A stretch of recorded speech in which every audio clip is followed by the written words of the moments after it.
ਦੀਆਂ। इस प्रोग्राम ਦੇ ਵਿੱਚ ਅਖਬਾਰ ਦੀਆਂ ਜਿਹੜੀਆਂ ਮੁੱਖ ਸੁਰਖੀਆਂ ਆ ਉਸ ਦੇ ਨਾਲ ਸੰਬੰਧਿਤ ਜਿਹੜੀ ਜਾਣਕਾਰੀ ਹੈ ਤੁਹਾਨੂੰ ਤਫਸੀਲ ਨਾਲ ਦਿੱਤੀ ਜਾਂਦੀ ਹੈ ਕਿ ਖਬਰਾਂ ਦੇ ਵਿੱਚ ਕੀ ਕੁਝ ਖਾਸ ਹੈ। ਤੇ ਇਸ ਦੇ ਨਾਲ ਹੀ ਅੱਜ ਅਸੀਂ ਸਭ ਤੋਂ ਪਹਿਲਾਂ ਨਜ਼ਰ ਮਾਰਦੇ ਹਾਂ ਪਹਿਲੀ ਹੈਡਲਾਈਨ ਵੱਲ ਕਿ ਪਹਿਲੀ ਹੈਡਲਾਈਨ ਕਿਹੜੀ ਹੈ। ਜੀ, ਕਿਸਾਨਾਂ ਦਾ ਰਾਹ ਡੱਕਣ ਲਈ ਪੰਜਾਬ ਹਰਿਆਣਾ ਸਰਹੱਦ ਸੀਲ। ਜੀ ਹਾਂ, ਤੁਹਾਨੂੰ ਇਹ ਦੱਸਣਾ ਚਾਹਾਂਗੀ ਕਿ ਹਰਿਆਣਾ ਦੇ ਵੱਲ ਜਿਹੜੇ ਸਰਹੱਦੀ ਬਾਰਡਰ ਨੇ ਉਹ ਪੁਲਿਸ ਵੱਲੋਂ ਜਿਹੜੇ ਆ ਬੰਦ ਕੀਤੇ ਜਾ ਰਹੇ ਨੇ, ਸੀਲ ਕੀਤੇ ਜਾ ਰਹੇ ਹਨ ਕਿਉਂਕਿ ਕਿਸਾਨ ਅੰਦੋਲਨ ਦਾ ਸੰਘਰਸ਼ ਨੂੰ ਹੋਰ ਤੇਜ਼ ਕਰਦੇ ਹੋਏ 26 ਤੇ 27 ਨਵੰਬਰ ਨੂੰ ਜਿਹੜਾ ਦਿੱਲੀ ਚੱਲੋ ਸੱਦਾ ਜਿਹੜਾ ਹੈ ਕਿਸਾਨ ਸੰਘਰਸ਼ ਕਮੇਟੀਆਂ ਵੱਲੋਂ ਦਿੱਤਾ ਗਿਆ ਸੀਗਾ ਤੇ ਉਸ ਤੋਂ ਬਾਅਦ ਜਿਹੜੇ ਹੁਣ ਕਿਸਾਨ ਨੇ ਉਹ ਦਿੱਲੀ ਵੱਲ ਕੂਚ ਕਰ ਰਹੇ ਹਨ ਟਰੈਕਟਰ ਤੇ ਟਰਾਲੀਆਂ ਦੇ ਨਾਲ, ਜਿਸ ਨੂੰ ਦੇਖਦੇ ਹੋਏ ਹਰਿਆਣਾ ਸਰਕਾਰ ਨੇ ਹੁਕਮ ਜਾਰੀ ਕਰ ਦਿੱਤੇ ਹੈ ਕਿ ਜਿੰਨੇ ਵੀ ਸਰਹੱਦੀ ਮਾਰਗ ਨੇ ਉਹਨਾਂ ਨੂੰ ਸੀਲ ਕਰ ਦਿੱਤਾ ਜਾਵੇ। ਜਦੋਂ ਇਹ ਜਥੇਬੰਦੀਆਂ ਅੱਗੇ ਵਧ ਰਹੀਆਂ ਸੀ ਕਿਸਾਨ ਆਗੂਆਂ ਦੀਆਂ ਤੇ ਉਦੋਂ ਹੀ ਪੁਲਿਸ ਪ੍ਰਸ਼ਾਸਨ ਨੇ ਕਾਰਵਾਈ ਕਰਦੇ ਹੋਏ ਕਈ ਜਿਹੜੇ ਕਿਸਾਨ ਆਗੂ ਨੇ ਉਹਨਾਂ ਨੂੰ ਹਿਰਾਸਤ ਵਿੱਚ ਵੀ ਲੈ ਲਿਆ। ਇਸ ਦੇ ਨਾਲ ਹੀ ਮੈਂ ਤੁਹਾਨੂੰ ਦੱਸਣਾ ਚਾਹਾਂਗੀ 31 ਕਿਸਾਨ ਆਗੂਆਂ ਨੂੰ ਹਿਰਾਸਤ ਵਿੱਚ ਲਿਆ ਗਿਆ ਤੇ ਉਸ ਤੋਂ ਬਾਅਦ ਜਿਹੜੇ ਸਰਹੱਦ ਨੇ ਉਹਨਾਂ ਨੂੰ ਸੀਲ ਵੀ ਕਰ ਦਿੱਤਾ ਗਿਆ। ਹਰਿਆਣਾ ਸਰਕਾਰ ਦੀ ਕਾਫੀ ਨਿੰਦਾ ਵੀ ਕੀਤੀ ਜਾ ਰਹੀ ਹੈ ਕਿਸਾਨ ਜਥੇਬੰਦੀਆਂ ਵੱਲੋਂ, ਕਿਸਾਨ ਆਗੂਆਂ ਵੱਲੋਂ। ਉਹਨਾਂ ਨੇ ਕਿਹਾ ਹੈ ਕਿ ਅਸੀਂ 26 ਤੇ 27 ਨੂੰ ਜਦੋਂ ਦਿੱਲੀ ਚੱਲੋ ਦਾ ਸੱਦਾ ਦਿੱਤਾ ਹੋਇਆ ਹੈ, ਪਹਿਲਾਂ ਤੋਂ ਅਸੀਂ ਕਿਹਾ ਹੋਇਆ ਹੈ ਕਿ ਅਸੀਂ ਧਰਨਾ ਪ੍ਰਦਰਸ਼ਨ ਦੇਣਾ ਆ। ਉਸ ਤੋਂ ਬਾਅਦ ਹਰਿਆਣਾ ਦੀ ਜਿਹੜੀ ਸਰਕਾਰ ਆ ਉਹਨੂੰ ਵੀ ਪਹਿਲਾਂ ਤੋਂ ਹੀ ਦੱਸਿਆ ਗਿਆ ਹੈ ਕਿਸਾਨਾਂ ਵੱਲੋਂ ਕਿ ਹਾਂਜੀ ਅਸੀਂ ਇਸ ਤੋਂ ਹੀ ਜਿਹੜੇ ਮੁੱਖ ਮਾਰਗ ਨੇ ਉਹਨਾਂ ਤੋਂ ਲੰਘ ਕੇ ਗਾਂ ਦਿੱਲੀ ਦਾ ਜਿਹੜਾ ਆ ਰੁਖ ਕਰਨਾ ਆ। ਇਸ ਦੇ ਨਾਲ ਹੀ ਜਿਹੜੇ ਆਪਣੇ ਸੰਘਰਸ਼ ਕਿਸਾਨ ਜਿਹੜੇ ਆ ਹਿੰਦ ਕਿਸਾਨ ਸੰਘਰਸ਼ ਤਾਲਮੇਲ ਕਮੇਟੀ ਦੇ ਜਿਹੜੇ ਯੋਗੇਂਦਰ ਯਾਦਵ ਨੇ ਆਗੂ, ਉਹਨਾਂ ਨੇ ਵੀ ਇਸ ਕਾਰਵਾਈ ਦਾ ਜਿਹੜਾ ਹਰਿਆਣਾ ਵੱਲੋਂ ਕਾਰਵਾਈ ਹੋਈ ਹੈ ਕਿਸਾਨਾਂ ਨੂੰ ਹਿਰਾਸਤ ਵਿੱਚ ਲਿਆ ਗਿਆ ਉਸ ਦੀ ਬਹੁਤ ਵੱਡੀ ਨਿੰਦਾ ਕੀਤੀ ਹੈ। ਉਹਨਾਂ ਨੇ ਕਿਹਾ ਕਿ ਜੇ ਕਿਸਾਨ ਆਗੂਆਂ ਨੇ ਪਹਿਲਾਂ ਹੀ ਇਹ ਚੀਜ਼ ਜਿਹੜੀ ਖੱਟੜ ਸਰਕਾਰ ਦੀ ਹਰਿਆਣਾ ਸਰਕਾਰ ਨੂੰ ਪਹਿਲਾਂ ਹੀ ਦੱਸ ਦਿੱਤੀ ਸੀਗੀ ਕਿ ਕਿਸਾਨਾਂ ਵੱਲੋਂ ਉੱਥੇ ਵੈਲਕਮ ਦੇ ਜਿਹੜੇ ਸਟੇਜ ਵੀ ਲਾਏ ਗਏ, ਕਿਸਾਨਾਂ ਵੱਲੋਂ ਇਹ ਜਿਹੜੀਆਂ ਰੈਲੀ ਹੈ ਹੁੰਦਿਆਂ ਹੋਇਆਂ ਗਾਂ ਕੂਚ ਕਰੇਗੀ ਦਿੱਲੀ ਵੱਲ ਨੂੰ ਜਦੋਂ ਲੰਘੇਗੀ, ਪਹਿਲਾਂ ਹੀ ਇਸ ਬਾਰੇ ਹਰਿਆਣਾ ਸਰਕਾਰ ਨੂੰ ਦੱਸ ਦਿੱਤਾ ਗਿਆ ਤੇ ਹੁਣ ਹਰਿਆਣਾ ਸਰਕਾਰ ਇਹੋ ਜਿਹੇ ਐਕਸ਼ਨ ਕਿਉਂ ਅਖਤਿਆਰ ਕਰ ਰਹੀ ਹੈ ਜਿਸ ਦੇ ਨਾਲ ਕਿਸਾਨ ਜਥੇਬੰਦੀਆਂ ਤੇ ਸਰਕਾਰ ਦੇ ਵਿਚਕਾਰ ਜਿਹੜਾ ਹੈ ਟਕਰਾਅ ਦਾ ਜਿਹੜਾ ਮਾਹੌਲ ਹੈ ਉਹ ਉਤਪੰਨ ਹੋ ਗਿਆ ਆ। ਪਰ ਦੂਜੇ ਪਾਸੇ ਕਿਸਾਨਾਂ ਨੇ ਵੀ ਕਹਿ ਦਿੱਤਾ ਆ ਕਿ ਭਾਵੇਂ ਜੋ ਮਰਜ਼ੀ ਹੋ ਜਾਏ, ਹੁਣ ਹਰਿਆਣਾ ਜਿੱਦਾਂ ਦੀ ਮਰਜ਼ੀ ਕਾਰਵਾਈ ਕਰਦਾ ਪਿਆ ਹੈ ਜਾਂ ਸਰਹੱਦਾਂ ਨੂੰ ਸੀਲ ਕਰ ਰਿਹਾ ਹੈ ਜਾਂ ਪੁਲਿਸ ਪ੍ਰਸ਼ਾਸਨ ਦੇ ਨਾਲ ਜਿਹੜੇ ਕਿਸਾਨਾਂ ਦੇ ਖਿਲਾਫ ਸਖਤ ਕਾਰਵਾਈ ਕਰਨ ਦੇ ਜਿਹੜੇ ਆਰਡਰ ਦਿੱਤੇ ਗਏ ਆ ਸਰਕਾਰ ਵੱਲੋਂ, ਪਰ ਉਸ ਨੂੰ ਵੀ ਦੇਖਦੇ ਹੋਏ ਜਿਹੜੇ ਕਿਸਾਨ ਜਥੇਬੰਦੀਆਂ ਨੇ ਆਗੂ ਨੇ ਉਹ ਕਹਿੰਦੇ ਆ ਕਿ ਅਸੀਂ ਜਿਹੜਾ ਆਪਣਾ ਰੈਲੀ ਆ ਉਹ ਰੋਕਾਂਗੇ ਨਹੀਂ, ਜਿਹੜਾ ਅਸੀਂ ਅੰਦੋਲਨ ਹੈ ਉਹ ਅਸੀਂ ਕਿਸੇ ਵੀ ਹਾਲ ਦੇ ਵਿੱਚ ਦਿੱਲੀ ਤੱਕ ਪਹੁੰਚ ਕੇ ਕਰਨਾ ਹੀ ਕਰਨਾ ਹੈ ਜਦੋਂ ਤੱਕ ਖੇਤੀ ਕਾਨੂੰਨ ਜਿਹੜੇ ਆ ਉਹ ਰੱਦ ਨਹੀਂ ਹੋ ਜਾਂਦੇ। ਇਸ ਦੇ ਨਾਲ ਹੀ ਮੈਂ ਤੁਹਾਨੂੰ ਦੱਸਣਾ ਚਾਹਾਂਗੀ ਕਿ ਜਿਹੜੇ ਆਪਣੇ ਪੰਜਾਬ ਦੇ ਕੈਪਟਨ ਅਮਰਿੰਦਰ ਸਿੰਘ ਨੇ ਮੁੱਖ ਮੰਤਰੀ, ਉਹਨਾਂ ਨੇ ਵੀ ਕੀ ਕਹਿੰਦੇ ਗੱਲ ਆਖੀ ਹੈ ਕਿ ਜਿਹੜੀ ਆਹ ਰੇਲ ਗੱਡੀਆਂ ਆ ਜਿੱਦਾਂ ਕਿ ਸ਼ੁਰੂ ਹੋ ਗਈਆਂ ਸੋਮਵਾਰ ਸ਼ਾਮ ਤੋਂ ਜਿਹੜੀਆਂ ਰੇਲ ਗੱਡੀਆਂ ਦੀ ਆਵਾਜਾਈ ਸ਼ੁਰੂ ਕਰ ਦਿੱਤੀ, ਜਿਸ ਦੇ ਨਾਲ ਯੂਰੀਆ ਖਾਦ ਦੀ ਜਿਹੜੀ ਘਾਟ ਹੋ ਰਹੀ ਸੀਗੀ ਉਹਦੇ ਵਿੱਚ ਵੀ ਹੁਣ ਜਿਹੜਾ ਆ ਪੂਰੀ ਭਰਪੂਰਨ ਤਰੀਕੇ ਨਾਲ ਵਾਧਾ ਹੋ ਗਿਆ ਆ। ਜਿਹੜਾ ਕਿਸਾਨਾਂ ਤੱਕ ਜਿਹੜਾ ਖਾਦ ਆ ਉਹ ਵੰਡਿਆ ਜਾ ਰਿਹਾ ਆ ਤੇ ਇਸ ਨੂੰ ਲੈ ਕੇ ਵੀ ਜਿਹੜੇ ਆ ਇਹ ਚੀਜ਼ ਦਾ ਵੀ ਸਵਾਗਤ ਕੀਤਾ। ਉਹਨਾਂ ਨੇ ਮੀਟਿੰਗ ਕੀਤੀ ਸੀਗੀ ਥੋੜੇ ਦਿਨ ਪਹਿਲਾਂ ਹੀ ਕਿਸਾਨ ਜਥੇਬੰਦੀਆਂ ਦੇ ਨਾਲ। ਕਿਸਾਨ ਜਥੇਬੰਦੀਆਂ ਨੇ ਪਹਿਲਾਂ ਚੰਡੀਗੜ੍ਹ ਵਿਖੇ ਆਪ ਦੀ ਮੀਟਿੰਗ ਰੱਖੀ ਸੀ। ਆਪਣੀ ਮੀਟਿੰਗ ਦੇ ਵਿੱਚ ਉਹਨਾਂ ਨੇ ਫੈਸਲੇ ਲੈਣੇ ਸੀ ਕਿ ਕਿਹੜੀਆਂ ਗੱਲਾਂ ਦੇ ਉੱਤੇ ਜਿਹੜੇ ਕੈਪਟਨ ਦੇ ਨਾਲ ਕੈਪਟਨ ਅਮਰਿੰਦਰ ਸਿੰਘ ਮੁੱਖ ਮੰਤਰੀ ਆ ਉਹਨਾਂ ਦੇ ਨਾਲ ਜਿਹੜਾ ਵਿਚਾਰ ਵਟਾਂਦਰਾ ਹੋਵੇਗਾ ਤੇ ਕਿਹੜੀਆਂ ਜਿਹੜੇ ਫੈਸਲੇ ਉਹਨਾਂ ਦੇ ਉੱਤੇ ਸਹਿਮਤੀ ਦਿੱਤੀ ਜਾਵੇਗੀ। ਜਿਸ ਤੋਂ ਬਾਅਦ ਉਹਨਾਂ ਨੇ ਕਿਸਾਨਾਂ ਵੱਲੋਂ ਇਹ ਸਹਿਮਤੀ ਦਿੱਤੀ ਗਈ ਕਿ ਜਿਹੜੇ ਰੇਲ ਗੱਡੀਆਂ ਨੂੰ ਅਸੀਂ ਜਿਹੜੀ ਆ ਉਹਦੀ ਮੁਸਾਫਰ ਗੱਡੀਆਂ ਦੀ ਆਵਾਜਾਈ ਜਿਹੜੀ ਮੋੜ ਤੋਂ ਅਸੀਂ ਬਹਾਲ ਕਰਦੇ ਆ, ਇਸ ਨੂੰ ਲੈ ਕੇ ਉਹਨਾਂ ਨੇ ਹਰੀ ਝੰਡੀ ਵੀ ਕਿਸਾਨਾਂ ਵੱਲੋਂ ਦੇ ਦਿੱਤਾ ਗਿਆ ਤੇ ਇਸ ਦੇ ਨਾਲ ਹੀ ਮਾਲ ਗੱਡੀਆਂ ਦੀ ਆਵਾਜਾਈ ਤੇ ਰੇਲ ਮੁਸਾਫਰ ਗੱਡੀਆਂ ਦੀ ਜਿਹੜੀ ਆਵਾਜਾਈ ਹੈ ਉਹ ਮੁੜ ਸ਼ੁਰੂਆਤ ਹੋ ਗਈ। ਤੇ ਇਹਦੇ ਵਿੱਚ ਇੱਕ ਹੋਰ ਜਿਹੜੀ ਗੱਲ ਧਿਆਨ ਦੇਣ ਵਾਲੀ ਹੈ ਕਿ ਜਿਹੜੀ ਕੇਂਦਰ ਦੀ ਸਰਕਾਰ ਆ ਉਹਨਾਂ ਨੇ 3 ਨਵੰਬਰ ਨੂੰ ਫਿਰ ਤੋਂ ਜਿਹੜਾ ਮੀਟਿੰਗ ਦਾ ਸੱਦਾ ਜਿਹੜਾ ਕਿਸਾਨਾਂ ਨੂੰ ਦਿੱਤਾ ਹੈ। ਕਿਸਾਨ ਆਗੂਆਂ ਦੇ ਨਾਲ ਉਹਨਾਂ ਦੁਬਾਰਾ ਮੀਟਿੰਗ ਕਰਨ ਵਾਸਤੇ ਉਹਨਾਂ ਨੂੰ ਸੱਦਾ ਦਿੱਤਾ ਤੇ ਇਸ ਦਾ ਜਿਹੜਾ ਪੱਤਰ ਆ ਉਹ ਵੀ ਲੀਗਲ ਤੌਰ ਤੇ ਜਿਹੜਾ ਜਾਰੀ ਕਰ ਦਿੱਤਾ ਹੈ ਤੇ ਉਹਨਾਂ ਨੇ ਕਿਹਾ ਕਿ ਅਸੀਂ ਮੋੜ ਤੋਂ ਇਕੱਠੇ ਬੈਠਾਂਗੇ। ਇਹ ਮੀਟਿੰਗ ਦੇ ਵਿੱਚ ਜਿਹੜੇ ਖੇਤੀਬਾੜੀ ਮੰਤਰੀ ਨੇ ਤੋਮਰ ਜੀ ਉਹ ਜਿਹੜੇ ਆ ਉਹ ਇਸ ਦੀ ਅਗਵਾਈ ਕਰਨਗੇ ਤੇ ਉਹ ਕਿਸਾਨਾਂ ਨਾਲ ਗੱਲ ਕਰਨਗੇ ਤਾਂ ਜੋ ਇਸ ਮਸਲੇ ਨੂੰ ਸੁਲਝਾਇਆ ਜਾ ਸਕੇ ਕਿਉਂਕਿ ਹੁਣ ਜਿਹੜੀ ਕੇਂਦਰ ਵੀ ਆ ਉਹ ਬੜੀ ਸੀਰੀਅਸਲੀ ਇਹ ਚੀਜ਼ ਨੂੰ ਲੈ ਰਹੀ ਹੈ ਕਿ ਜਿਹੜੇ ਹੁਣ ਕੇਂਦਰ ਦਾ ਰੁਖ ਕਰ ਰਹੇ ਨੇ, ਦਿੱਲੀ ਵੱਲ ਦਾ ਰੁਖ ਕਰ ਰਹੇ ਆ ਕਿਸਾਨ, ਇਹ ਜਿਹੜਾ ਅੰਦੋਲਨ ਆ ਬਹੁਤ ਵੱਡਾ ਬਣ ਸਕਦਾ ਆ ਅੱਗੇ ਚੱਲ ਕੇ, ਇਹਦੇ ਵਿੱਚ ਬਹੁਤ ਵੱਡੀਆਂ ਜਿਹੜੀਆਂ ਚੀਜ਼ਾਂ ਹੋ ਸਕਦੀਆਂ ਆ। ਹੁਣ ਜਿੱਦਾਂ ਇਹਦੇ ਨਾਲ ਦਿੱਲੀ ਦੀ ਆਵਾਜਾਈ ਵੀ ਪ੍ਰਭਾਵਿਤ ਹੋ ਸਕਦੀ ਹੈ, ਉੱਪਰੋਂ ਕਰੋਨਾ ਮਹਾਮਾਰੀ ਦਾ ਵੀ ਕਹਿਰ ਹੈ, ਕਰੋਨਾ ਮਹਾਮਾਰੀ ਦੇ ਜਿਹੜੇ ਕੇਸ ਆ ਉਹਨਾਂ ਵਿੱਚ ਵੀ ਵਾਧਾ ਹੋ ਸਕਦਾ ਹੈ। ਪਰ ਜਿਹੜੇ ਅੰਦੋਲਨ ਦੇ ਵਿੱਚ ਜਿਹੜੇ ਕਿਸਾਨ ਆ ਡਟੇ ਹੋਏ ਨੇ ਤੇ ਉਹਨਾਂ ਦੀ ਬਹਾਦਰੀ ਨੂੰ ਦੇਖਦਿਆਂ ਹੋਇਆ ਤੇ ਉਹਨਾਂ ਦੀ ਬੁਲੰਦ ਆਵਾਜ਼ ਨੂੰ ਦੇਖਦਿਆਂ ਹੁਣ ਕੇਂਦਰ ਵੀ ਇਹ ਸੋਚਣ ਦੇ ਵਿੱਚ ਮਜਬੂਰ ਹੋ ਗਈ ਹੈ ਕਿ ਉਹਨਾਂ ਨੂੰ ਕਿਸਾਨਾਂ ਦੇ ਨਾਲ ਮੀਟਿੰਗ ਕਰਕੇ ਕੁਛ ਨਾ ਕੁਛ ਜਿਹੜਾ ਆ ਮਸਲੇ ਨੂੰ ਹੱਲ ਕਰਨ ਵਾਸਤੇ ਕੋਈ ਨਾ ਕੋਈ ਰਸਤਾ ਜਿਹੜਾ ਨਵਾਂ ਅਖਤਿਆਰ ਕਰਨਾ ਪਏਗਾ, ਨਵਾਂ ਰਸਤਾ ਜਿਹੜਾ ਹੈ ਕੱਢਣਾ ਪਏਗਾ। ਇਸ ਨੂੰ ਲੈ ਕੇ ਮੁੱਖ ਮੰਤਰੀ ਕੈਪਟਨ ਅਮਰਿੰਦਰ ਸਿੰਘ ਜੀ ਆ ਜਿਹੜੇ ਉਹਨਾਂ ਨੇ ਵੀ ਕੇਂਦਰ ਦੇ ਇਸ ਫੈਸਲੇ ਦਾ ਬਹੁਤ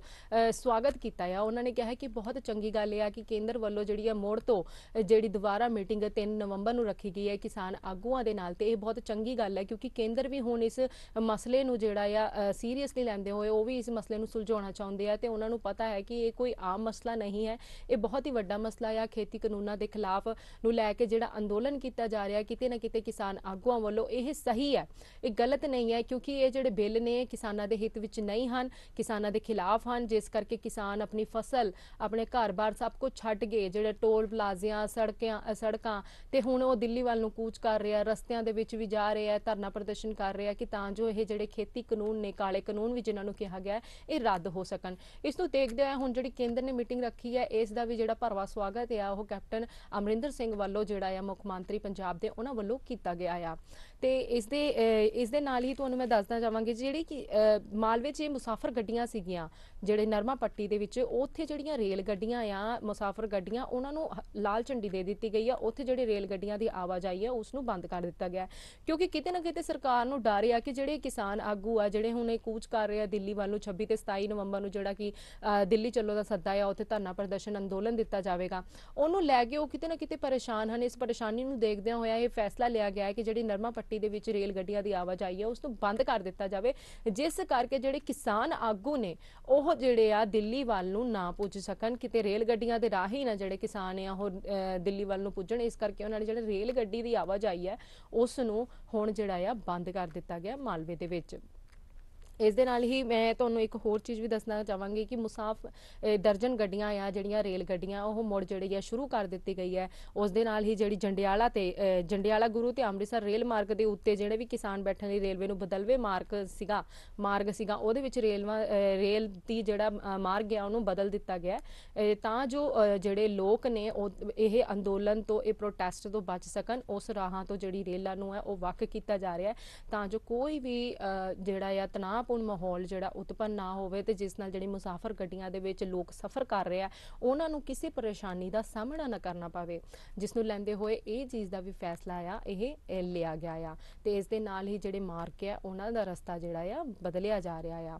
ਤੇ ਇਸ ਖਬਰ ਦੇ ਵਿੱਚ ਇਹੀ ਹੈ ਤੇ ਉਸ ਤੋਂ ਬਾਅਦ ਹੀ ਹੁਣ ਅਸੀਂ ਇਹ ਵੀ ਦੇਖਾਂਗੇ ਕਿ ਆਉਣ ਵਾਲੇ ਸਮੇਂ ਦੇ ਵਿੱਚ ਜਿਹੜਾ ਹੁਣ ਹਰਿਆਣਾ ਦੀ ਸਰਕਾਰ ਆ ਉਹ ਰੇਲ ਦੇ ਉੱਤੇ ਤਾਂ ਚਲੋ ਕੇਂਦਰ ਵੱਲੋਂ ਬੰਦ ਕਰ ਹੀ ਦਿੱਤਾ ਗਿਆ, ਕੁਝ ਥਾਵਾਂ ਦੇ ਉੱਤੇ ਰੇਲਾਂ ਨੂੰ ਬੰਦ ਕਰ ਦਿੱਤਾ ਗਿਆ, ਪਰ ਦੂਜੀ ਪਾਸੇ ਜਿਹੜੀ ਹਰਿਆਣਾ ਸਰਕਾਰ ਦਾ ਜਿੱਦਾਂ ਦਾ ਇਹ ਸਖਤ ਐਕਸ਼ਨ ਦੇਖਣ ਨੂੰ ਮਿਲ ਰਿਹਾ ਹੈ ਕਿ ਕਿਸਾਨ ਆਗੂਆਂ ਦੇ ਜਿਹੜੇ 31 ਮੈਂਬਰ ਨੇ ਉਹਨਾਂ ਨੂੰ ਹਿਰਾਸਤ ਵਿੱਚ ਲੈ ਲਿਆ ਗਿਆ, ਸਰਹੱਦਾਂ ਨੂੰ ਸੀਲ ਕੀਤਾ ਜਾ ਰਿਹਾ, ਇਹ ਚੀਜ਼ ਨੂੰ ਦੇਖ ਕੇ ਜਿਹੜੇ ਕਿਸਾਨ ਜਥੇਬੰਦੀਆਂ ਉਹ ਖਾਸਾ ਨਿਰਾਸ਼ ਹਨ ਤੇ ਉਹ ਕਹਿ ਵੀ ਰਹੇ ਹਨ ਕਿ ਭਾਵੇਂ ਜੋ ਮਰਜ਼ੀ ਹੋ ਜਾਏ ਪਰ ਅਸੀਂ ਜਿਹੜਾ ਆ ਆਪਣਾ ਰਸਤਾ ਜਿਹੜਾ ਨਹੀਂ ਰੋਕਣਾ, ਅਸੀਂ ਜਿਹੜੇ ਰਸਤੇ ਤੁਰੇ ਹਾਂ ਅਸੀਂ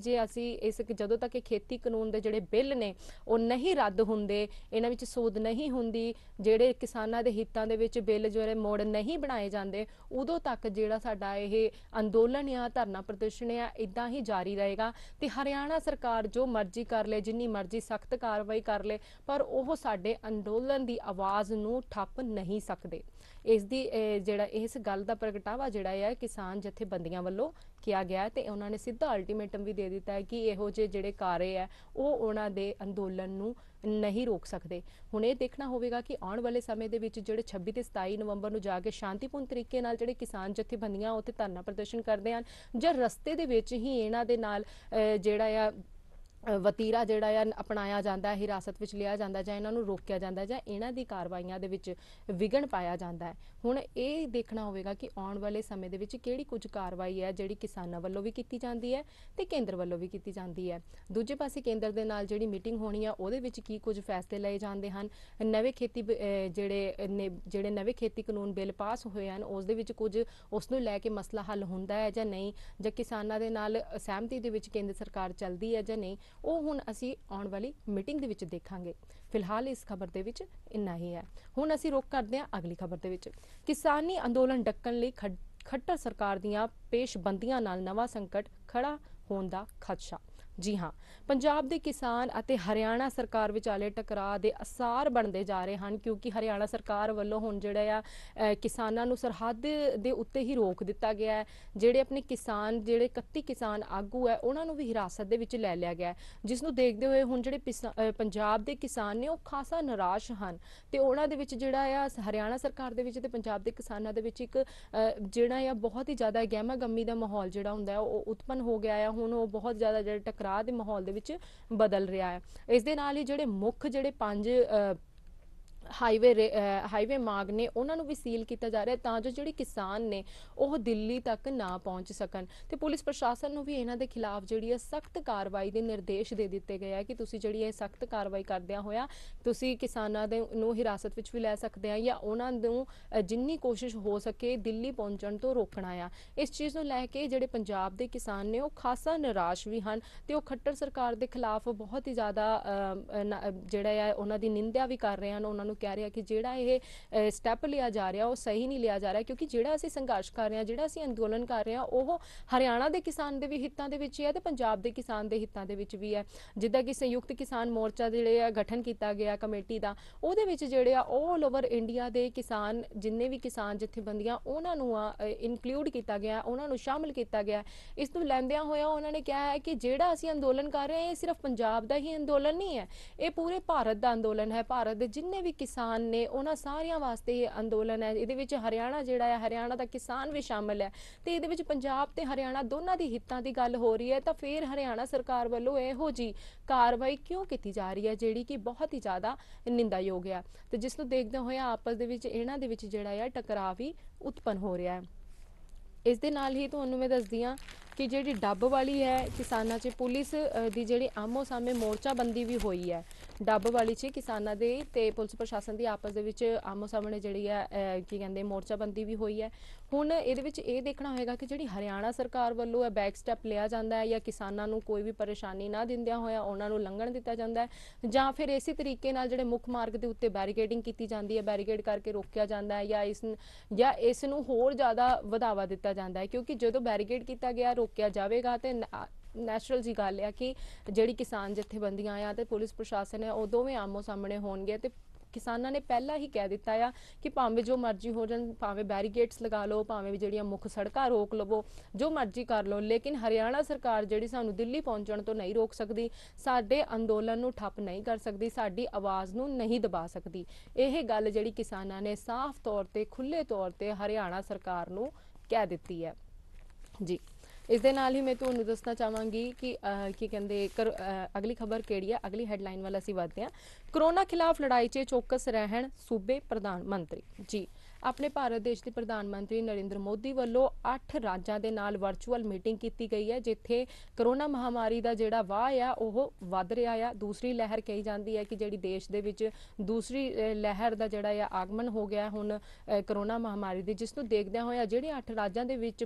ਕਰੋਨਾ ਮਹਾਮਾਰੀ ਦੇ ਕੇਸ ਵੱਧ ਰਹੇ ਹਨ, ਉਸ ਨੂੰ ਦੇਖਦਿਆਂ ਹੋਇਆ ਵਰਚੁਅਲ ਮੀਟਿੰਗ ਜਿਹੜੀ ਆਪਣੇ ਦੇਸ਼ ਦੇ ਪ੍ਰਧਾਨ ਮੰਤਰੀ ਨਰਿੰਦਰ ਮੋਦੀ ਵੱਲੋਂ ਉਹਨਾਂ ਦੇ ਨਾਲ ਕੀਤੀ ਗਈ ਹੈ। ਤੇ ਇਸ ਵਿੱਚ ਨਰਿੰਦਰ ਮੋਦੀ ਜਿਹੜੇ ਆਪਣੇ ਭਾਰਤ ਦੇਸ਼ ਦੇ ਪ੍ਰਧਾਨ ਮੰਤਰੀ ਹਨ ਉਹਨਾਂ ਵੱਲੋਂ ਕਿਹਾ ਗਿਆ ਹੈ ਕਿ ਜਿੰਨੇ ਵੀ ਇਹ ਰਾਜ ਆ ਉਹਨਾਂ ਵਿੱਚ ਕੋਸ਼ਿਸ਼ ਕੀਤੀ ਜਾਵੇ ਕਿ ਮਹਾਮਾਰੀ ਤੇ ਲਾਗ ਨੂੰ ਘਟਾਇਆ ਜਾਵੇ, ਕੇਸਾਂ ਨੂੰ ਘਟਾਇਆ ਜਾਵੇ, ਕੇਸ ਜਿਹੜੇ ਆ 1% ਹੀ ਰਹਿਣ, 1% ਤੋਂ ਜਿਹੜੇ ਕੇਸ ਆ ਉਹ ਵਧਣ ਨਾ। ਇਸ ਦੇ ਨਾਲ ਹੀ ਉਹਨਾਂ ਨੇ ਕਿਹਾ ਆ ਕਿ ਤੁਸੀਂ ਜਿਹੜੇ ਇਹਨਾਂ ਨੂੰ ਕੀ ਕਹਿੰਦੇ ਜਿੰਨੇ ਵੀ ਟੈਸਟ ਆ ਟੈਸਟਾਂ ਨੂੰ ਵਧਾਓ, ਜਿੰਨੇ ਟੈਸਟ ਹੋਣਗੇ ਉਹ ਤੋਂ ਪਤਾ ਲੱਗੇਗਾ ਕਿ ਕਿੰਨੇ ਮਰੀਜ਼ ਹਨ, ਕਿੰਨੇ ਕੇਸ ਹਨ। ਕੇਸ ਨੂੰ ਦੇਖਦਿਆਂ ਹੋਇਆ ਉਹਨਾਂ ਨੇ ਕਿਹਾ ਅਸੀਂ ਤਾਂ ਹੀ ਜਿਹੜਾ ਇਸ ਦੀ ਰੋਕਥਾਮ ਕਰ ਸਕਾਂਗੇ। ਇਸ ਦੇ ਨਾਲ ਹੀ ਜਿਹੜਾ ਵੈਕਸੀਨ ਹੈ, ਵੈਕਸੀਨ ਦੀ ਵੀ ਗੱਲ ਕੀਤੀ ਗਈ ਹੈ ਕਿ ਵੈਕਸੀਨ ਵੀ ਆ ਗਈ ਹੈ। ਜਿਹੜੇ ਸਿਹਤ ਮੰਤਰੀ ਵੱਲੋਂ ਕੁਝ ਦਿਨ ਪਹਿਲਾਂ ਹੀ ਜਿਹੜੇ ਹਰਸ਼ਵਰਧਨ ਨੇ ਉਹਨਾਂ ਵੱਲੋਂ ਕਿਹਾ ਗਿਆ ਸੀ ਕਿ ਜਿਹੜੀ ਵੈਕਸੀਨ ਹੈ, ਵੈਕਸੀਨ ਅਸੀਂ ਜਿਹੜੀ ਆ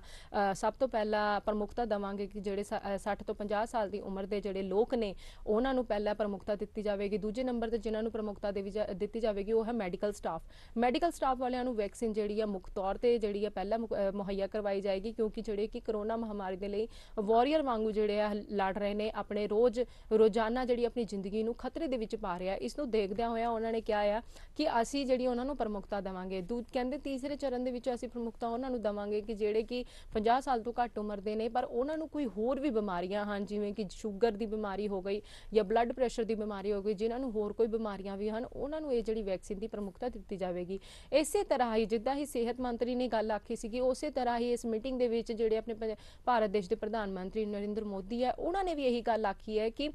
ਜਿਹੜੀ ਆਹ ਵੈਕਸੀਨ ਆ ਉਹਨਾਂ ਨੂੰ ਪ੍ਰਮੁੱਖਤਾ ਦਿੱਤੀ ਜਾਵੇਗੀ। ਜਿਹੜੇ ਕਿ ਮੈਡੀਕਲ ਸਟਾਫ ਨੇ ਜਿਹੜੇ ਕਿ ਕਰੋਨਾ ਮਹਾਮਾਰੀ ਦੇ ਖਿਲਾਫ ਜਿਹੜੇ ਆ ਲੜਾਈ ਕਰ ਰਹੇ ਨੇ, ਲੋਕਾਂ ਨੂੰ ਬਚਾ ਰਹੇ ਨੇ, ਉਹਨਾਂ ਨੂੰ ਇਹ ਜਿਹੜੀ ਆ ਮੁਹੱਈਆ ਕੀਤੀ ਜਾਵੇਗੀ। ਉਸ ਤੋਂ ਇਲਾਵਾ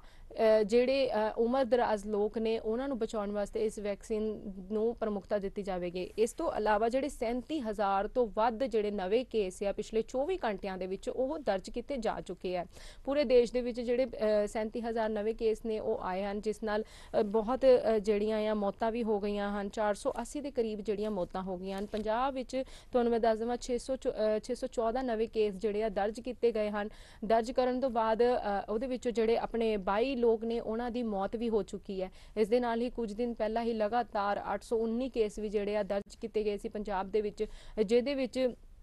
16 ਦੇ ਕਰੀਬ ਜਿਹੜੀਆਂ ਮੌਤਾਂ ਹੋਈਆਂ ਸਨ। ਚੰਡੀਗੜ੍ਹ ਦੇ ਵਿੱਚ ਵੀ ਲਗਾਤਾਰ ਕੇਸਾਂ ਦੇ ਵਿੱਚ ਵਾਧਾ ਹੁੰਦਾ ਜਾ ਰਿਹਾ ਹੈ। ਕੇਸਾਂ ਦੇ ਵਿੱਚ ਵਾਧਾ ਨੂੰ ਦੇਖਦੇ ਹੋਏ ਜਿਹੜੀ ਕਰੋਨਾ ਮਹਾਮਾਰੀ ਹੈ ਉਹ ਜਿਹੜੀ ਲੋਕਾਂ ਦੇ ਵਿੱਚ ਵੱਧ ਰਹੀ ਹੈ, ਪਾਈ ਜਾ ਰਹੀ ਹੈ, ਜਿਸ ਨੂੰ ਲੈ ਕੇ ਸਰਕਾਰ ਨੇ ਇਹ ਗੱਲ ਵੀ ਆਖੀ ਕਿ ਤੁਸੀਂ ਸੋਸ਼ਲ ਡਿਸਟੈਂਸਿੰਗ ਨੂੰ ਫੋਲੋ ਕਰੋ, ਮਾਸਕ ਲਾਉਣਾ ਲਾਜ਼ਮੀ ਹੋ ਗਿਆ ਹੈ। ਦਿੱਲੀ ਦੇ ਵਿੱਚ ਵੀ ਕਹਿ ਦਿੱਤਾ ਗਿਆ ਕਿ ਜੇਕਰ ਕੋਈ ਮਾਸਕ ਨਹੀਂ ਲਾਉਂਦਾ ਆ ਤਾਂ ਉਹਨੂੰ 2000 ਰੁਪਏ ਪੈਨਲਟੀ ਦੇਣੀ ਪਵੇਗੀ, 2000 ਦਾ ਜੁਰਮਾਨਾ ਜਿਹੜਾ ਹੈ ਲੱਗੇਗਾ। ਇਸ ਕਰਕੇ ਜਿਹੜਾ ਮਾਸਕ ਆ ਉਹ ਲਾਜ਼ਮੀ ਕਿਹਾ ਗਿਆ ਆ। ਇਸ ਦੇ ਨਾਲ ਹੀ ਹੁਣ ਜਿਹੜੇ ਨਰਿੰਦਰ ਮੋਦੀ ਨੇ ਉਹਨਾਂ ਨੇ ਵੀ ਇਹ ਗੱਲ ਆਖੀ ਹੈ 8 ਰਾਜਾਂ ਨੂੰ ਕਿ ਤੁਸੀਂ ਜਿੰਨੀ ਮਰਜ਼ੀ ਕੋਸ਼ਿਸ਼ ਕਰਕੇ ਸਖਤ ਤੋਂ ਸਖਤ ਕਾਰਵਾਈ ਕਰੋ। ਕਾਰਵਾਈ ਕਰਦੇ ਹੋਏ ਜਿੰਨਾ ਹੋ ਸਕੇ ਇਸ ਨੂੰ ਅਸੀਂ ਕਰੋਨਾ ਮਹਾਮਾਰੀ ਨੂੰ ਬਚਾਉਣਾ ਆ। ਕੇਸਾਂ ਨੂੰ ਕਿਸੇ ਤਰੀਕੇ ਨਾਲ 1% ਦੇ ਹੇਠਾਂ ਲੈ ਆਓ ਕਿ 1% ਦੇ ਹੇਠਾਂ ਰਹੂਗੀ ਤੇ ਜਿਹੜੇ ਕਰੋਨਾ ਮਹਾਮਾਰੀ ਦੇ ਉੱਤੇ ਜਿਹੜਾ ਅਸੀਂ ਕੰਟਰੋਲ ਕਰ ਸਕਾਂਗੇ। ਇਸ ਦੇ ਨਾਲ ਹੀ ਨਰਿੰਦਰ ਮੋਦੀ ਜੀ ਨੇ ਇਹ ਵੀ ਗੱਲ ਆਖੀ ਹੈ ਕਿ ਹੋਰਾਂ ਦੇਸ਼ਾਂ ਨਾਲੋਂ ਹਲੇ ਫਿਲਹਾਲ ਜਿਹੜੀ ਸਾਡੇ ਦੇਸ਼ ਦੀ ਸਥਿਤੀ ਹੈ ਕਰੋਨਾ ਮਹਾਮਾਰੀ ਨੂੰ ਲੈ ਕੇ ਉਹ ਸਥਿਰ ਜਾਪਦੀ ਹੈ। ਹਲੇ ਤੱਕ ਤਾਂ ਜਿਹੜੀ ਸਥਿਤੀ ਹੈ ਉਹ ਸਥਿਰ ਹੈ, ਜਿਸ ਨੂੰ ਲੈ ਕੇ ਹੁਣ ਤੋਂ ਹੀ ਜਿਹੜੀਆਂ ਕਾਰਵਾਈਆਂ ਕੀਤੀਆਂ ਜਾ ਰਹੀਆਂ ਹਨ। ਇਸ ਦੇ ਨਾਲ ਹੀ ਪੰਜਾਬ ਦੇ ਮੁੱਖ ਮੰਤਰੀ ਕੈਪਟਨ ਅਮਰਿੰਦਰ ਸਿੰਘ ਆ ਉਹਨਾਂ ਨੇ ਵੀ ਆਖਿਆ ਕਿ ਸਰਹੱਦਾਂ ਦੇ ਉੱਤੇ ਜਿਹੜੀ ਰੈਪਿਡ ਟੈਸਟ ਕਿਟਸ ਨੇ ਉਹਨਾਂ ਨੂੰ ਕਿਹਾ ਕਿ ਜਿਹੜੇ ਰੈਪਿਡ ਟੈਸਟ ਨੇ ਉਹ ਵੱਧ ਤੋਂ ਵੱਧ ਕੀਤੇ ਜਾਣ। ਸਰਹੱਦਾਂ ਨੂੰ ਵੀ ਕਹਿੰਦੇ ਆ ਕਿ ਹੁਣ ਜਿਹੜੀ ਨਾਕਾਬੰਦੀ ਕਰਕੇ ਜਿਹੜੇ ਆਪਣੇ ਫੌਜ ਨੇ ਉਹ ਵੀ ਤੈਨਾਤੀ ਕੀਤੀ ਗਈ ਹੈ ਤਾਂ ਜੋ ਕਰੋਨਾ ਮਹਾਮਾਰੀ ਨੂੰ ਰੋਕਿਆ ਜਾ ਸਕੇ। ਇਸ ਦੇ ਨਾਲ ਹੀ ਹੁਣ ਜਿਹੜੇ ਨਰਿੰਦਰ ਮੋਦੀ ਨੇ ਉਹਨਾਂ ਨੇ ਪ੍ਰਗਟਾਵਾ ਕੀਤਾ ਹੈ 8 ਰਾਜਾਂ ਨੂੰ ਉਹਨਾਂ ਨੇ ਮੀਟਿੰਗ ਕਰਕੇ ਬਕਾਇਦਾ ਉਹਨਾਂ ਨੇ ਦੱਸਿਆ ਕਿ ਕਿਹੜੀ ਰਣਨੀਤੀ ਹੈ ਜਿਹੜੀ ਉਲੀਕੀ ਜਾਵੇ ਜਿਸ ਨਾਲ ਜਿਹੜੇ ਕੇਸ ਹੈ ਉਹ ਘਟਣ ਤੇ ਕਰੋਨਾ ਮਹਾਮਾਰੀ ਦੇ ਉੱਤੇ ਜਿਹੜਾ ਆ ਅਸੀਂ ਪਕੜ ਬਣਾ ਸਕੀਏ ਤੇ ਇਸ ਨੂੰ 1% ਦੇ ਹੇਠਾਂ ਅਸੀਂ ਲਿਆ ਸਕੀਏ ਜੀ। ਇਸ ਦੇ ਨਾਲ ਹੀ ਮੈਂ ਤੁਹਾਨੂੰ ਦੱਸਣਾ ਚਾਹਾਂਗੀ ਕਿ ਅਗਲੀ ਖਬਰ ਜਿਹੜੀ ਹੈ ਕੈਪਟਨ ਵੱਲੋਂ ਸਿੱਧੂ ਨੂੰ ਲੰਚ ਦਾ ਸੱਦਾ ਜੀ। ਪੰਜਾਬ ਦੇ ਮੁੱਖ ਮੰਤਰੀ ਕੈਪਟਨ ਅਮਰਿੰਦਰ ਸਿੰਘ ਵੱਲੋਂ ਜਿਹੜੇ 25 ਨਵੰਬਰ ਨੂੰ ਜਿਹੜੇ ਨਵਜੋਤ ਸਿੰਘ ਸਿੱਧੂ ਹੈ ਉਹਨਾਂ ਨੂੰ ਲੰਚ ਵਾਸਤੇ ਬੁਲਾਇਆ ਗਿਆ। ਲੰਚ ਦੇ ਦੌਰਾਨ ਮੀਟਿੰਗ ਵੀ ਕੀਤੀ ਜਾਵੇਗੀ। ਤੁਹਾਨੂੰ ਅਸੀਂ ਦੱਸ ਦਈਏ ਕਿ ਨਵਜੋਤ ਸਿੰਘ ਸਿੱਧੂ ਜਿਹੜੇ 2019 ਦੇ ਵਿੱਚ ਹੀ ਹੈ ਕਾਂਗਰਸ ਵਜ਼ਾਰਤ ਤੋਂ ਜਿਹੜਾ ਅਸਤੀਫਾ ਦੇ ਗਏ ਸਨ, ਉਸ ਤੋਂ ਬਾਅਦ ਹੀ ਉਹ ਕਿਤੇ ਵੀ ਕਾਂਗਰਸ ਦੇ ਸਟੇਜ ਦੇ ਉੱਤੇ ਸ਼ੇਅਰ ਕਰਦੇ ਹੋਏ ਜਿਹੜੇ ਆ ਨਹੀਂ ਦਿਖੇ। ਸੰਸਦ ਦੇ ਵਿੱਚ ਵੀ ਜਦੋਂ ਖੇਤੀ ਕਾਨੂੰਨ ਬਿੱਲ ਨੂੰ ਲੈ ਕੇ ਉੱਥੇ ਵੀ ਜਦੋਂ ਚੱਲਦਾ ਪਿਆ ਸੀਗਾ ਸੰਸਦ ਦੇ ਵਿੱਚ ਇੱਕ ਸਦਨ ਚੱਲਦਾ ਪਿਆ ਸੀ, ਉਦੋਂ ਵੀ ਜਿਹੜੇ ਆਪਣੇ ਨਵਜੋਤ ਸਿੰਘ ਸਿੱਧੂ ਆ ਉਹਨਾਂ ਨੂੰ ਅਖੀਰਲੀ ਸੀਟ ਦੇ ਵਿੱਚ ਬਿਠਾਇਆ ਗਿਆ ਸੀਗਾ ਕਿਉਂਕਿ ਉਹ ਉਸ ਵੇਲੇ ਵਜ਼ਾਰਤ ਦੇ ਵਿੱਚ ਕਾਂਗਰਸ ਵਜ਼ਾਰਤ ਵਿੱਚ ਨਹੀਂ ਸਨ, ਜਿਸ ਕਰਕੇ ਉਹਨਾਂ ਨੂੰ ਅਖੀਰਲੀ ਸੀਟ ਜਿਹੜੀ ਹੈ ਮੁਹੱਈਆ ਕਰਵਾਈ ਗਈ ਸੀ। ਲੇਕਿਨ ਜਿਹੜਾ ਕਿਸਾਨਾਂ ਦੇ ਜਿਹੜੇ ਉਹਨਾਂ ਦੀ ਹੋਰ ਜ਼ਿਆਦਾ ਉਹਨਾਂ ਨੂੰ ਹੌਸਲਾ ਅਫਜ਼ਾਈ ਵਾਸਤੇ ਜਿਹੜੇ ਨਵਜੋਤ ਸਿੰਘ ਸਿੱਧੂ ਆ ਉਹ ਸੰਸਦ ਦੇ ਵਿੱਚ ਵੀ ਪਹੁੰਚੇ ਸਨ। ਇਸ ਦੇ ਨਾਲ ਹੀ ਹੁਣ ਜਿਹੜੇ ਕੈਪਟਨ ਅਮਰਿੰਦਰ ਸਿੰਘ ਹੈ ਤੇ ਜਿਹੜੇ ਆਪਣੇ ਨਵਜੋਤ ਸਿੰਘ ਸਿੱਧੂ ਹੈ ਜਦੋਂ ਖੇਤੀ ਕਾਨੂੰਨਾਂ ਨੂੰ ਲੈ ਕੇ ਇਹਨਾਂ ਦਾ ਪੰਜਾਬ ਦੇ ਵਿੱਚ ਟਰੈਕਟਰ ਟਰਾਲੀਆਂ ਦੀ ਜਿਹੜੀ ਰੈਲੀ ਨਿਕਲੀ ਸੀਗੀ ਉਹਦੇ ਵਿੱਚ ਵੀ ਇਹ ਮੰਚ ਜਿਹੜਾ ਸ਼ੇਅਰ ਕਰਦੇ ਹੋਏ ਨਹੀਂ ਦਿਖੇ। ਉਹਦੇ ਵਿੱਚ ਵੀ ਇਹਨਾਂ ਦੇ ਵਿੱਚ ਜਿਹੜਾ ਮਨ ਮੁਟਾਵ ਜਿਹੜਾ ਹੈ ਦੇਖਿਆ ਗਿਆ, ਜਦਕਿ ਜਿਹੜੇ ਪੰਜਾਬ ਦੇ ਜਿਹੜੇ ਕਾਂਗਰਸ ਪ੍ਰਧਾਨ ਨੇ ਹਰੀਸ਼ ਰਾਵਤ ਜੀ ਤੇ ਉੱਤਰਾਖੰਡ ਦੇ ਸਾਬਕਾ ਮੁੱਖ ਮੰਤਰੀ ਵੀ ਮੁੱਖ ਮੰਤਰੀ ਦੇ ਤੌਰ ਤੇ ਵੀ ਜਾਣੇ ਜਾਂਦੇ ਹਰੀਸ਼ ਰਾਵਤ ਜੀ, ਉਹਨਾਂ ਨੇ ਬੜੀ ਕੋਸ਼ਿਸ਼ ਕੀਤੀ ਕਿ ਇਹ ਦੋਨਾਂ ਦੇ ਵਿੱਚ ਬੌਂਡਿੰਗ ਬੈਠੇ, ਇਹਨਾਂ ਦੋਨਾਂ ਨੂੰ ਇਕੱਠੇ ਲਿਆਉਣ ਦੀ ਕੋਸ਼ਿਸ਼ ਕੀਤੀ ਗਈ। ਮੀਟਿੰਗਾਂ ਕੀਤੀਆਂ ਗਈਆਂ, ਲੰਚ ਐਂਡ ਡਿਨਰਸ ਕੀਤੇ ਗਏ ਤਾਂ ਜੋ ਇਹਨਾਂ ਦੋਨਾਂ ਨੂੰ ਇਕੱਠਾ ਲਿਆਇਆ ਜਾਵੇ। ਪਰ ਹੁਣ ਬਿਹਾਰ ਚੋਣਾਂ ਨੂੰ ਦੇਖਦੇ ਹੋਏ ਕਾਂਗਰਸ ਨੇ ਇਹ ਗੱਲ ਆਖੀ ਹੈ ਕਿ ਹੁਣ ਤੱਕ ਕੈਪਟਨ ਨੂੰ ਤੇ ਆਪਣੇ ਜਿਹੜਾ ਨਵਜੋਤ ਸਿੰਘ ਸਿੱਧੂ ਇਹਨਾਂ ਦੋਨਾਂ ਨੂੰ ਇਕੱਠਾ ਹੋਣਾ ਹੀ ਪਵੇਗਾ ਜੇ ਉਹ ਕਾਂਗਰਸ ਨੂੰ ਚਾਹੁੰਦੇ ਆ ਕਿ ਕਾਂਗਰਸ ਦੀ ਪੰਜਾਬ ਦੇ ਵਿੱਚ ਪਕੜ ਬਣੀ ਰਵੇ। ਇਸ ਦੇ ਨਾਲ ਹੀ ਕਾਂਗਰਸ ਜਿਹੜਾ ਆ ਹੋਰ ਜ਼ਿਆਦਾ ਅੱਗੇ ਵਧੇ, ਜਿਸ ਨੂੰ ਲੈ ਕੇ ਹੁਣ ਪਾਰਟੀਆਂ ਨੇ ਕਿਹਾ ਹੈ ਕਿ ਮੁੱਖ ਮੰਤਰੀ ਕੈਪਟਨ ਅਮਰਿੰਦਰ ਸਿੰਘ ਨੂੰ ਜਿਹੜਾ ਹੱਥ ਤਾਂ ਮਿਲਾਉਣਾ ਪਏਗਾ ਨਵਜੋਤ ਸਿੰਘ ਸਿੱਧੂ ਨੂੰ ਲੈ ਕੇ, ਜਿਸ ਨੂੰ ਹੁਣ ਮੁੱਖ ਮੰਤਰੀ ਕੈਪਟਨ ਅਮਰਿੰਦਰ ਸਿੰਘ ਨੇ ਲੰਚ ਦਾ ਸੱਦਾ ਜਿਹੜਾ ਆ ਨਵਜੋਤ ਸਿੰਘ ਸਿੱਧੂ ਨੂੰ ਦਿੱਤਾ ਆ ਕਿ ਹੁਣ ਇਹਦੇ ਵਿੱਚ ਵਿੱਚ ਇਹ ਦੇਖਣਾ ਹੋਵੇਗਾ ਕਿ ਇਸ ਲੰਚ ਦੇ ਦੌਰਾਨ ਕੀ ਕੁਝ ਗੱਲਬਾਤ ਹੁੰਦੀ ਹੈ ਜਾਂ ਕੀ ਕੁਝ ਚੀਜ਼ਾਂ ਜਿਹੜਾ ਨਿਕਲ ਕੇ ਸਾਹਮਣੇ ਆਉਂਦੀ ਹੈ ਕਿ ਨਵਜੋਤ ਸਿੰਘ ਸਿੱਧੂ ਜਿਹੜੇ ਆ ਉਹ ਕਾਂਗਰਸ ਨੂੰ ਮੁੜ ਸਦਨ ਦੇ ਵਿੱਚ ਸ਼ਾਮਿਲ ਹੁੰਦੇ ਆ, ਕਾਂਗਰਸ ਪਾਰਟੀ ਦੇ ਵਿੱਚ ਮੁੜ ਸ਼ਾਮਿਲ ਹੁੰਦੇ ਆ ਤੇ ਇਸ ਦੇ ਵਿੱਚ ਰਹਿੰਦੇ ਹੈ, ਜਾਂ ਇਹ ਸਿਰਫ ਇੱਕ ਫਾਰਮੈਲਿਟੀ ਵਾਸਤੇ ਜਿਹੜੀ ਆ ਇਹ ਲੰਚ ਜਿਹੜਾ ਆ ਮੰਨਿਆ ਜਾਵੇਗਾ। ਹੁਣ ਸਾਰਿਆਂ ਦੀ ਨਜ਼ਰਾਂ ਇਸੇ ਵਿੱਚ ਹੈ ਕਿ ਹੁਣ ਜਿਹੜੇ ਇਹ ਲੰਚ ਦਾ ਜਿਹੜਾ ਸਿੱਟਾ ਆ ਉਹ ਮਤਲਬ ਕੀ ਨਿਕਲਦਾ ਆ ਕਿ ਨਵਜੋਤ ਸਿੰਘ ਸਿੱਧੂ ਜਿਹੜੇ ਆ ਕਾਂਗਰਸ ਵਿੱਚ ਸ਼ਾਮਿਲ ਹੁੰਦੇ ਹਨ। ਇਸ ਤੋਂ ਬਾਅਦ ਇਹ ਵੀ ਵੇਖਿਆ ਜਾਵੇਗਾ ਕਿ ਮੁੱਖ ਮੰਤਰੀ ਕੈਪਟਨ ਅਮਰਿੰਦਰ ਸਿੰਘ ਤੇ ਨਵਜੋਤ ਸਿੰਘ ਸਿੱਧੂ ਦੀ ਕਿਹੜੀਆਂ ਰਣਨੀਤੀਆਂ ਹੈ ਜਿਹਦੇ ਵਿੱਚ ਉਹ ਸਾਹਮਣੇ ਉੱਭਰ ਕੇ ਆਉਂਦੇ ਹਨ ਤੇ ਇੱਕਸਾਰ ਇਕੱਠੇ ਹੋ ਕੇ ਜਿਹੜੇ ਆ ਪਾਰਟੀ ਨੂੰ ਅੱਗੇ ਵਧਾਉਂਦੇ ਹਨ। ਇਸ ਦੇ ਨਾਲ ਹੀ ਤੁਹਾਨੂੰ ਮੈਂ ਅਗਲੀ ਖਬਰ ਦਾ ਅਸੀਂ ਰੁਖ ਕਰਦੇ ਹਾਂ। ਬਿਲਡਰ ਵੱਲੋਂ ਪਤਨੀ ਪੁੱਤ ਨੌ ਤੇ ਪੋਤੇ ਦਾ ਕਤਲ ਕੀਤਾ ਗਿਆ। ਜੀ ਹਾਂਜੀ, ਲੁਧਿਆਣਾ ਦੇ ਵਿਖੇ ਸਨਅਤੀ ਸ਼ਹਿਰ ਦੇ ਜਿਹੜਾ ਮਯੂਰ ਵਿਹਾਰ ਆ ਵਾਸੀ, ਉੱਥੇ ਤੁਹਾਨੂੰ ਮੈਂ ਦੱਸ ਦੇਵਾਂ ਕਿ ਆਪਣੀ ਪਤਨੀ ਰਾਜੀਵ ਕੁਮਾਰ ਨਾਂ ਦਾ ਇਹ ਵਿਅਕਤੀ ਹੈ ਜਿਸ ਨੇ ਆਪਣੀ ਪਤਨੀ, ਆਪਣੇ ਬੇਟੇ, ਆਪਣੀ ਨੂੰਹ ਤੇ ਆਪਣੇ ਪੋਤੇ ਨੂੰ ਜਿਹੜਾ ਆ ਮੌਤ ਦੇ ਘਾਟ ਉਤਾਰ ਦਿੱਤਾ ਆ। ਮੌਤ ਦੇ ਘਾਟ ਉਤਾਰਨ ਤੋਂ ਬਾਅਦ ਉਹ ਉੱਥੋਂ ਫਰਾਰ ਹੋ ਗਿਆ। ਕਾਰ ਲੈ ਕੇ ਉਹ ਫਰਾਰ ਹੋਣ ਲੱਗ ਪਿਆ ਤਾਂ ਇੱਕ ਜਿਹੜੀ ਕਾਰ ਆ ਉਹ ਦਰਖਤ ਦੇ ਵਿੱਚ ਵੱਜੀ। ਦਰਖਤ ਦੇ ਵਿੱਚ ਵੱਜਣ ਕਰਕੇ ਜਿਹੜੀ ਕਾਰ ਨੂੰ ਅੱਗ ਲੱਗ ਗਈ, ਪਰ ਕਾਰ ਦੇ ਵਿੱਚ ਇਹ ਗਣੀਮਤ ਰਹੀ ਕਿ ਉਹ ਜਿਹੜੇ ਸੀਗੇ ਮੌਜੂਦ ਨਹੀਂ ਸੀ, ਉਹ ਕਾਰ ਦੇ ਵਿੱਚੋਂ ਵੀ ਫਰਾਰ ਹੋ ਗਏ। ਪੁਲਿਸ ਪ੍ਰਸ਼ਾਸਨ ਨੇ ਜਿਹੜਾ ਆ ਜਿੱਥੇ ਕਾਰ ਦਾ ਐਕਸੀਡੈਂਟ ਹੋਇਆ ਉਸ ਦੀ ਸਾਰੀ ਸ਼ਨਾਖਤ ਕੀਤੀ ਹੈ ਤੇ ਉਹਦੇ ਵਿੱਚ ਵੀ ਇਹੀ ਪਾਇਆ ਗਿਆ ਕਿ ਜਿਹੜਾ ਰਾਜੀਵ ਕੁਮਾਰ ਆ ਉਹ ਕਾਰ ਦੇ ਵਿੱਚ ਮੌਜੂਦ ਨਹੀਂ ਸੀ। ਫਿਲਹਾਲ ਰਾਜੀਵ ਕੁਮਾਰ ਦੇ ਨਾਲ ਜਿਹੜੇ ਹੋਰ ਦੋਸ਼ੀ ਵੀ ਹੈ ਉਹਨਾਂ ਨੂੰ ਜਿਹੜਾ ਲੈ ਕੇ ਇਕੱਠੇ ਉਹਨਾਂ ਦੀ ਵੀ ਭਾਲ ਕੀਤੀ ਜਾ ਰਹੀ ਹੈ। ਦੱਸਿਆ ਜਾ ਰਿਹਾ ਹੈ ਕਿ ਇਹਨਾਂ ਦਾ ਘਰੇਲੂ ਵਿਵਾਦ ਚੱਲਦਾ ਪਿਆ ਸੀਗਾ ਆਪਸ ਦੇ ਵਿੱਚ। ਇਹ ਜਿਹੜਾ ਆ ਇੱਕ ਦੂਸਰੇ ਨੂੰ ਵੱਧ ਬੁਲਾਉਂਦੇ ਚਲਾਉਂਦੇ ਨਹੀਂ ਸਨ, ਪਰ ਜਦੋਂ ਇਹ ਹਾਦਸਾ ਹੋਇਆ ਉਸ ਤੋਂ ਕੁਝ ਟਾਈਮ ਪਹਿਲਾਂ ਹੀ ਇਹਨਾਂ ਦੇ ਘਰ ਦੇ ਵਿੱਚ ਰੋਲਾ ਜਿਹੜਾ ਆ ਕਲੇਸ਼ ਦਾ ਪਿਆ, ਜਿਸ ਤੋਂ ਬਾਅਦ ਜਿਹੜੇ ਗੁਆਂਢੀਆਂ ਤੱਕ ਆਵਾਜ਼ ਗਈ ਹੈ, ਜਿਸ ਤੋਂ ਬਾਅਦ ਉਹਨਾਂ ਨੂੰ ਇਹ ਪਤਾ ਚੱਲਿਆ ਕਿ ਇਦਾਂ ਦਾ ਹਾਦਸਾ ਵਾਪਰ ਗਿਆ ਆ। ਜਿਹਨਾਂ ਨੂੰ ਮੌਤ ਦੇ ਘਾਟ ਉਤਾਰਿਆ ਗਿਆ ਹੈ ਉਹ ਤੁਹਾਨੂੰ ਮੈਂ ਦੱਸ ਦੇਵਾਂ ਕਿ ਉਹਨਾਂ ਦੇ ਬੇਟੇ ਜਿਹੜੇ ਆਸ਼ੀਸ਼ ਹੈ, ਪਤਨੀ ਸੁਨੀਤਾ ਆ ਤੇ ਪਤਨੀ ਜਿਹੜੀ ਆ ਗਰਿਮਾ ਹੈ ਤੇ ਮੁੰਡਾ ਜਿਹੜਾ ਉਹਨਾਂ ਦਾ ਪੋਤਰਾ ਆ ਉਹ ਸੁਚੇਤ ਨਾਂ ਦਾ ਆ। ਫਿਲਹਾਲ ਜਿਹੜੀ ਪੁਲਿਸ ਪ੍ਰਸ਼ਾਸਨ ਵੱਲੋਂ ਮਾਮਲਾ ਦਰਜ ਕਰ ਲਿਆ ਗਿਆ ਆ ਤੇ ਰਾਜੀਵ ਕੁਮਾਰ ਦੀ ਭਾਲ ਕੀਤੀ ਜਾ ਰਹੀ ਹੈ ਤੇ ਇਸ ਦੇ ਵਿੱਚ ਜਿਹੜੀ ਅਗਲੀ ਕਾਰਵਾਈ ਉਹ ਕੀਤੀ ਜਾਵੇਗੀ। ਇਸ ਦੇ ਨਾਲ ਹੀ ਅਸੀਂ ਅਗਲੀ ਖਬਰ ਵੱਲ ਵਧਦੇ ਹਾਂ ਕਿ ਦੇਸ਼ਦਰੋਹ ਕੇਸ ਵਿੱਚ ਕੰਗਨਾ ਤੇ ਰੰਗੋਲੀ ਦੀ ਗ੍ਰਿਫਤਾਰੀ ਤੇ ਅੰਤਿਮ ਰੋਕ। ਜੀ ਹਾਂਜੀ, ਤੁਹਾਨੂੰ ਮੈਂ ਦੱਸ ਦੇਵਾਂ ਕਿ ਬੰਬੇ ਹਾਈ ਕੋਰਟ ਦੇ ਵੱਲੋਂ ਅਦਾਕਾਰਾ ਜਿਹੜੀ ਹੈ ਕੰਗਨਾ ਰਣੌਤ ਆ ਉਹਨਾਂ ਦੇ ਖਿਲਾਫ ਜਿਹੜਾ ਦੇਸ਼ਦਰੋਹ ਨੂੰ ਲੈ ਕੇ ਸੰਮਨ ਜਾਰੀ ਕੀਤੇ ਗਏ ਸੀ, ਉਹਨਾਂ ਨੂੰ ਤਲਬ ਕੀਤਾ ਗਿਆ ਸੀਗਾ, ਜਿਸ ਨੂੰ ਲੈ ਕੇ ਉਹਨਾਂ ਦੀ ਜਿਹੜੀ ਗ੍ਰਿਫਤਾਰੀ ਹੈ ਉਹ ਫਿਲਹਾਲ ਉਹਦੇ ਉੱਤੇ ਅੰਤਰਿਮ ਰੋਕ ਲਾ ਦਿੱਤੀ ਗਈ ਹੈ। ਇਸ ਦੇ ਨਾਲ ਹੀ ਅਦਾਲਤ ਨੇ ਲੇਕਿਨ ਉਹਨਾਂ ਨੂੰ ਜਨਵਰੀ ਨੂੰ ਪੇਸ਼ ਹੋਣ ਵਾਸਤੇ ਕਿਹਾ ਆ। 8 ਜਨਵਰੀ ਨੂੰ ਉਹ ਪੇਸ਼ ਹੋਣਗੇ। ਇਸ ਦੇ ਨਾਲ ਹੀ ਉਹਨਾਂ ਦੀ ਰੰਗੋਲੀ ਜਿਹੜੀ ਭੈਣ ਆ ਉਹਨਾਂ ਨੂੰ ਵੀ ਜਿਹੜੇ ਸੰਮਨ ਜਾਰੀ ਕੀਤੇ ਗਏ ਸੀ, ਉਹਨਾਂ ਤੋਂ ਵੀ ਪੁੱਛਗਿੱਛ ਵਾਸਤੇ ਉਹਨਾਂ ਨੂੰ ਪੇਸ਼ ਹੋਣ ਵਾਸਤੇ ਕਿਹਾ ਗਿਆ ਸੀ। ਫਿਲਹਾਲ ਜਿਹੜੇ high court, Bombay high court ਵੱਲੋਂ ਜਿਹੜੀ ਕੰਗਨਾ ਰਣੌਤ ਅਦਾਕਾਰਾ ਹੋ ਗਈ ਤੇ ਉਹਨਾਂ ਦੀ ਭੈਣ ਰੰਗੋਲੀ ਹੈ, ਦੋਨਾਂ ਦੇ ਪ੍ਰਤੀ ਜਿਹੜੀ ਹੈ ਗ੍ਰਿਫਤਾਰੀ ਨੂੰ ਲੈ ਕੇ ਅੰਤਰਿਮ ਰੋਕ ਲਾ ਦਿੱਤੀ ਗਈ ਹੈ। ਜਿੱਦਾਂ ਕਿ ਤੁਸੀਂ ਤੁਹਾਨੂੰ ਮੈਂ ਦੱਸਣਾ ਚਾਹਾਂਗੀ ਕਿ ਜਿਹੜੀ ਕੰਗਨਾ ਰਣੌਤ ਹੈ ਉਹ ਆਪਣੇ ਬੇਬਾਕੀ ਵਾਸਤੇ ਜਾਣੇ ਜਾਂਦੇ ਹਨ ਕਿ ਬੜੇ ਬਹਾਦਰੀ ਦੇ ਨਾਲ ਆਪਣੀ ਆਵਾਜ਼ ਨੂੰ ਬੁਲੰਦ ਕਰਦੇ ਹਨ। ਆਵਾਜ਼ ਨੂੰ ਬੁਲੰਦ ਕਰਦਿਆਂ ਹੋਇਆ ਸੋਸ਼ਲ ਪਲੇਟਫਾਰਮ ਦੇ ਉੱਤੇ ਕਦੇ ਵੀ ਕੋਈ ਵੀ ਟਿੱਪਣੀ ਕਰਨੀ ਹੋਵੇ, ਕੋਈ ਵੀ ਚੀਜ਼ ਨੂੰ ਲੈ ਕੇ ਤੇ ਉਹ ਕਦੇ ਵੀ ਪਿੱਛੇ ਨਹੀਂ ਹਟਦੇ। ਜੋ ਵੀ ਚੀਜ਼ ਰਾਈਟ ਹੋਵੇ ਉਸ ਚੀਜ਼ ਨੂੰ ਲੈ ਕੇ ਉਹ ਹਮੇਸ਼ਾ ਟਿੱਪਣੀਆਂ ਕਰਦੇ ਹਨ, ਜਿਸ ਨੂੰ ਲੈ ਕੇ ਕਾਫੀ ਲੋਕ ਜਿਹੜੇ ਆ ਉਹਨਾਂ ਦੀ ਨਿੰਦਾ ਵੀ ਕਰਦੇ ਹਨ। ਥੋੜੇ ਦਿਨ ਪਹਿਲਾਂ ਹੀ ਉਹਨਾਂ ਦੀ ਮੁੰਬਈ ਵਿਖੇ ਸਥਿਤ ਜਿਹੜੀ ਮਣੀਕਰਨਿਕਾ ਸਟੂਡੀਓ ਉਸ ਨੂੰ ਵੀ ਢਾਹ ਦਿੱਤਾ ਗਿਆ ਸੀਗਾ, ਜਿਸ ਨੂੰ ਲੈ ਕੇ ਉਹ ਫਟਾਫਟ ਫਲਾਈਟ ਦੇ ਦੁਆਰਾ ਹੀ ਬੰਬੇ ਪਹੁੰਚੇ ਸਨ, ਕਿਉਂਕਿ ਜਿਸ ਟਾਈਮ ਇਹ ਕਾਰਵਾਈ ਕੀਤੀ ਗਈ ਬੰਬੇ ਦੀ ਕਾਰਪੋਰੇਸ਼ਨ ਵੱਲੋਂ, ਉਦੋਂ ਜਿਹੜੇ ਆਪਣੇ ਕੰਗਨਾ ਰਣੌਤ ਅਦਾਕਾਰਾ ਸੀਗੇ ਉਹ ਮਨਾਲੀ ਦੇ ਵਿੱਚ ਆਪਣੇ ਪਰਿਵਾਰ ਦੇ ਨਾਲ ਛੁੱਟੀਆਂ ਮਨਾ ਰਹੇ ਸਨ ਤੇ ਇਹ ਜਦੋਂ ਛੁੱਟੀਆਂ ਮਨਾ ਰਹੇ ਸਨ ਉਸੇ ਦੌਰਾਨ ਇਹ ਜਿਹੜਾ ਆ ਕਾਰਾ ਵਾਪਰ ਗਿਆ ਤੇ ਉਹਦੇ ਵਿੱਚ ਉਹਨਾਂ ਦੇ ਮਣੀਕਰਨਿਕਾ ਸਟੂਡੀਓ ਜਿਹੜਾ ਆ ਉਹਨਾਂ ਨੂੰ